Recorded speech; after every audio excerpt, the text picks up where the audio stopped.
So ಕೆಲವು ಜಮೀನಿಗೂ ಕೂಡ ಭೇಟಿಯನ್ನು ಕೊಡ್ತಾ ಇದ್ದೇನೆ. ಈಗಾಗಲೇ ರೈತರಿಗೆ ಯಾವ ಕಾರಣಕ್ಕೂ ಕುಡಿಯೋ ನೀರು ತೊಂದರೆ ಆಗಬಾರ್ದು ಅಂತ ಹೇಳಿ ಬೆಳಗಾವಿಯಲ್ಲಿ ಒಂದು ವಿಶೇಷವಾದಂತಹ ತೀರ್ಮಾನ.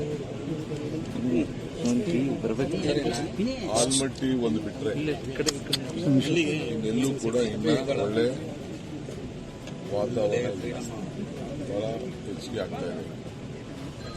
ಈ ಭಾಗದಲ್ಲೂ ಕೂಡ ಬಹಳ ಬರ ಇನ್ನ ನಮಗೆ ಕಾಣ್ತಾ ಇದೆ. ಸೊ ಅದಕ್ಕೆ ಏನು ಮಾಡಬೇಕು ಮುಂಜಾಗ್ರತೆಯಾಗಿ ಅಂತೇಳಿ ಚರ್ಚೆ ಮಾಡಲಿಕ್ಕೆ ಇವತ್ತೆಲ್ಲ ನಮ್ಮ ಜನಪ್ರತಿನಿಧಿಗಳು ಕೂಡ ನಾವೆಲ್ಲ ಆಹ್ವಾನ ಕೊಟ್ಟಿದ್ದೇನೆ. ಅಧಿಕಾರಿಗಳು ಕೂಡ ಎಲ್ಲ ಅಧಿಕಾರಿಗಳು ಕೂಡ ಮಾಹಿತಿಯನ್ನು ಚರ್ಚೆ ಮಾಡಿಬಿಟ್ಟು ನಿಮ್ಮ ಹತ್ರ ಏನು ವಿಚಾರ ತಿಳಿಸಬೇಕು ಅಂತೇಳಿ ತಿಳಿಸ್ತೇನೆ. ನಾಳೆ ಇಲ್ಲಿ ಸುಧಾಕರ್ ಅವರ ನುಡಿ ನಮನ ಕಾರ್ಯಕ್ರಮ ನಾಳೆ ಕೂಡ ನಾವು ಇವತ್ತು ಈ ಕಾರ್ಯಕ್ರಮ ಸರ್, ಖಾಸಗಿ ಶಾಲೆಗಳು ದತ್ತು ತಗೋಬೇಕು ಅಂತ ಹೇಳ್ತಾ ಇದ್ರಲ್ಲ, ಸರ್ಕಾರಿ ಶಾಲೆಗಳನ್ನ ಸರ್ಕಾರ ಮಾಡುವಂತ ಕೆಲಸನ